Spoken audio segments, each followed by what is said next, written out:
Meta AI by Facebook. Probably be mobile, giving everyone the ability to connect. But I think going forwards, I mean, the two that I'm the most excited about are AI. ChatGPT by OpenAI. It's going to be the currency of the future. I think it will be maybe the most precious commodity in the world. I expect that by the end of this decade, and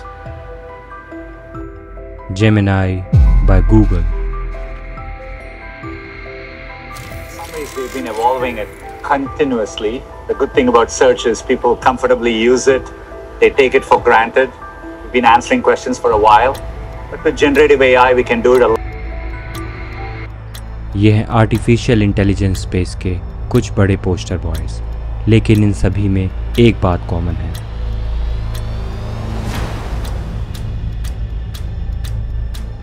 With every AI leap comes the same question. Will it take over our jobs? This time, the chief of the International Monetary Fund has weighed in, and she says yes, AI will affect the job market. In fact, she painted a more worrying picture. The IMF chief said AI will hit the job market like a tsunami. The report is sounding the alarm over the impact of artificial intelligence on the job market in the United Kingdom. It suggests almost 8 million jobs in the UK could be lost to AI. But could this become a question? Artificial intelligence will remake the workplace. Recent analysis from investment firm Goldman Sachs looked at the global impact and found AI could replace 300 million full-time jobs, including positions in the legal and engineering field. आज हम the story में बात करेंगे कि artificial intelligence हमारा future है या हमारे फ्यूचर के लिए एक बड़ा खतरा। आर्टिफिशियल इंटेलिजेंस के यूज़ से हम अपनी इस दुनिया को बेहतर बना सकते हैं या फिर पूरी तरह से बर्बाद कर सकते हैं। आज पूरी दुनिया में यहाँ तक कि सबसे बड़े सुपर पावर अमेरिका में भी जिस तरह से लेऑफ्स का ट्रेंड लगा हुआ है, उसके पीछे एआई का क्या रोल है और कैसे हम एआई की हेल्प से अपनी प्रोडक्टिविटी और जॉब सिक्योरिटी दोनों को इम्प्रूव कर सकते हैं। मेरा नाम है प्रसून और आप देख रहे हैं the story. These reports by a company called Challenger Grain Christmas, they tracked layoffs. It was really important around recessions and things like that, and they tell you that layoffs are coming, and you could sense from that maybe a recession was coming. You caught something that they wrote about this week, and that is for the first time ever they recorded jobs lost as a result of artificial intelligence.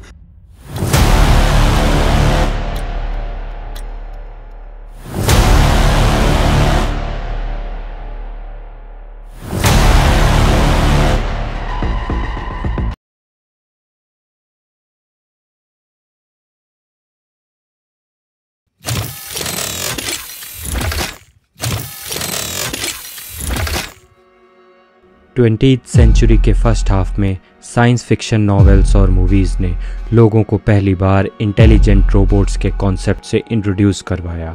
इसकी शुरुआत हुई थी the wizard of ओजी के heartless tin man से, और ये आगे बढ़ा ईयर 1927 की एक फिल्म मेट्रोपोलिस से, जिसमें मारिया नाम के एक फीमेल ह्यूमनॉइड रोबोट को दिखाया गया था। अपने बचपन में रोबोट्स के साइंस फिक्शंस मूवीज़ को देखकर बड़ी हुई जनरेशन जब ईयर 1950 आने तक न्यू एज साइंटिस्ट कम्युनिटी में शामिल होती है, तब उसमें से एक young British scientist Alan Turing ने फर्स्ट टाइम आर्टिफिशियल इंटेलिजेंस की मैथमेटिकल पॉसिबिलिटीज़ को एक्सप्लोर किया और कंक्लूज़न निकाला कि जिस तरह ह्यूमंस अपने पास्ट एक्सपीरियंस और अवेलेबल इंफॉर्मेशन को यूज़ करके किसी प्रॉब्लम को सॉल्व कर सकते हैं और अपने डिसीजंस खुद ले सकते हैं, तो एक मशीन क्यों नहीं। और इस पर ही ट्यूरिंग ने इंटेलिजेंट मशीन्स को बिल्ड करने का पहला logical framework paper computing machinery and intelligence को ईयर 1950 में पब्लिश किया। इसके ठीक 5 साल बाद ईयर 1956 में scientist John McCarthy and Marvin Minsky Dartmouth summer research project on artificial intelligence के नाम से एक कॉन्फ्रेंस होस्ट करते हैं और डिफरेंट फील्ड्स के साइंटिस्ट को डिस्कशन के लिए इनवाइट करते हैं। इसी कॉन्फ्रेंस में साइंटिस्ट जॉन मैकार्थी ने टर्म आर्टिफिशियल इंटेलिजेंस को फर्स्ट टाइम यूज़ किया ये कॉन्फ्रेंस एआई के फील्ड में कुछ खास इनोवेट तो नहीं कर सकी, लेकिन आने वाले 20 इयर्स के लिए इस कॉन्फ्रेंस ने एआई की प्रोग्रेस में एक बड़े कैटलिस्ट का काम किया। ईयर 1956 से 1979 तक आर्टिफिशियल इंटेलिजेंस पर रिसर्च एंड डेवलपमेंट एक धीमे और कंसिस्टेंट पेस पर चलता रहा, लेकिन एआई को पहली बार फ्लाइंग विंग्स मिले आईबीएम के chess playing computer program Deep Blue से। आईबीएम के डीप ब्लू ने उस समय दुनिया में तहलका मचा दिया जब उसने वर्ल्ड चेस चैंपियन और ग्रैंड मास्टर गैरी कैस्परोव को एक हाईली पब्लिसाइज्ड चेस मैच में हरा दिया। He was under tremendous stress, I imagine. The program wasn't behaving the way he was expecting. He thought that he was going to figure out the computer. And he wasn't mentally prepared for it, I think. I mean, the whole game was surreal. Deep Blue has instantly sacrificed with Knight captures E6. इसी साल यानी कि year 1997 में AI को एक और बड़ी success मिली जब ड्रैगन सिस्टम के स्पीच रिकॉग्निशन सॉफ्टवेयर को विंडोज ऑपरेटिंग सिस्टम में सक्सेसफुली इंप्लीमेंट कर दिया गया। अब आर्टिफिशियल इंटेलिजेंस को उड़ने के लिए अपने विंग्स और सोचने के लिए अपना दिमाग दोनों मिल चुके थे और सब कुछ पॉसिबल लगने लगा था। आज हम एआई का यूज़ टेक्नोलॉजी, बैंकिंग, मार्केटिंग और एंटरटेनमेंट में बहुत ही एफिशिएंटली कर पा रहे हैं। बिग डेटा के आने के बाद ह्यूमंस की डेटा को स्टोर और प्रोसेस करने की कैपेबिलिटी कई गुना बढ़ चुकी है। इन सब लेटेस्ट रिसर्च को देखकर यही लगता है कि आर्टिफिशियल इंटेलिजेंस के फील्ड में now sky is the limit.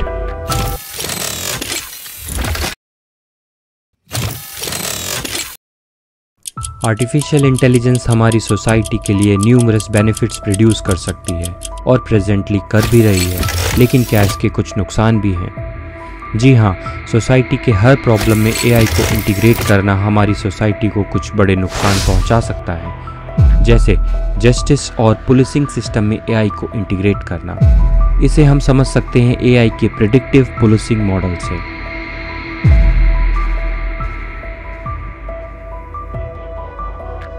America के सिटी लॉस एंजलिस में जब एक एआई सॉफ्टवेयर जिसका काम था ये प्रिडिक्ट करना कि अगला क्राइम सिटी में कब, कहां और कैसे हो सकता है, को पुलिसिंग सिस्टम में इंप्लीमेंट किया गया, तब एक चौंकाने वाला सच सामने आया।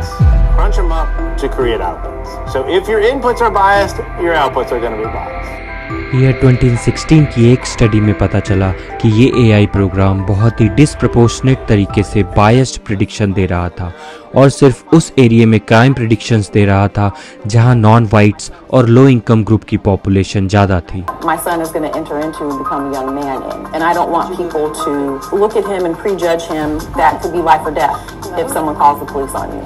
The algorithm is always going to augment the system that it's in, and if the system itself is biased, is unjust, then the algorithm is going to replicate that. Data is subjective and the data is biased because policing practices have always impacted black and brown and poor people. Now we have predictive policing just coming in with a veneer of science trying to tell us that it's somehow making policing more objective.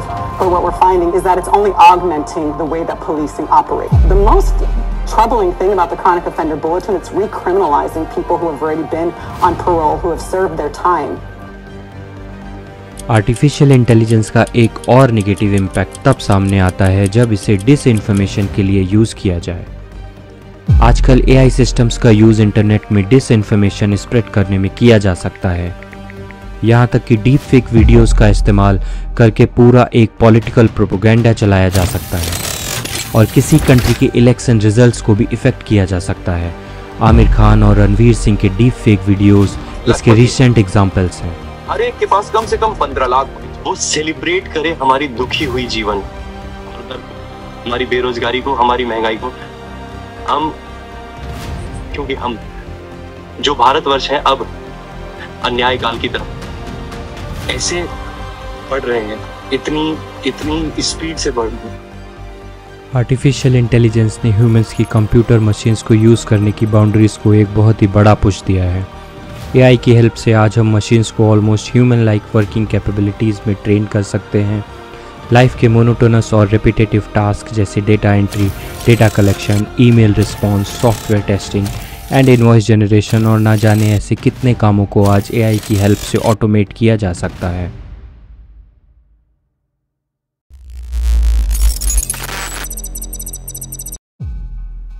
ऐसे काम जो एक इंसान के लिए dangerous हो सकते हैं, जैसे coal mining, deep sea exploration, rescue operations के लिए भी आज हम AI पावर्ड रोबोट्स की हेल्प लेके ह्यूमन लाइफ्स को सेव कर सकते हैं। हेल्थ के फील्ड्स में भी मेडिकल प्रैक्टिशनर्स AI की हेल्प से कॉम्प्लेक्स ट्रीटमेंट प्रोसीजर्स जैसे रेडियो सर्जरी को इफ़ेक्टिवली और ईजिली परफॉर्म कर सकते हैं। AI का सबसे बड़ा बेनिफिट है उसका 24/7 अवेलेबल रहना और अनलाइक ह्यूमंस ऑलवेज प्रोडक्टिव होना।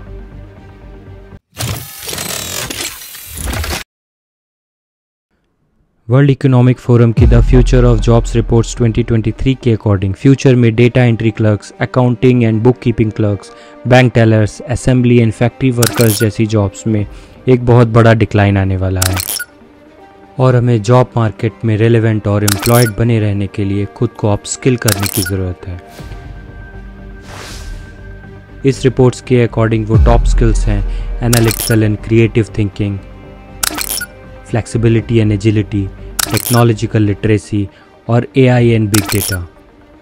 वर्ल्ड इकोनॉमिक फोरम की इस रिपोर्ट से ये क्लियरली समझा जा सकता है कि अब वर्ल्ड में मोनोटोनस और रिपीटेटिव जॉब्स में इंसानों के लिए कोई जगह नहीं बचेगी और हमें खुद को बदलती हुई दुनिया के साथ अपस्किल करना ही पड़ेगा, क्योंकि जैसा हर न्यू और रेवोल्यूशनरी टेक्नोलॉजीज़ के साथ होता है कि उनकी वजह से ढेर सारी जॉब्स जाती हैं तो ढेर सारी न्यू जॉब्स क्रिएट भी होती हैं।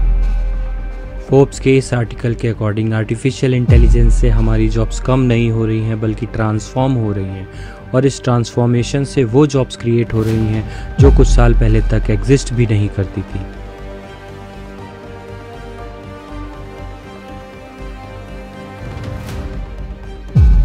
जैसे AI product manager, AI research scientist and AI ethics manager. अगर आप चाहते हैं कि आने वाले टाइम में भी आपकी जॉब सेफ रहे और आपके और आपकी फैमिली में इसका कोई नेगेटिव इम्पैक्ट ना हो, तो learn to use artificial intelligence and make it work for you.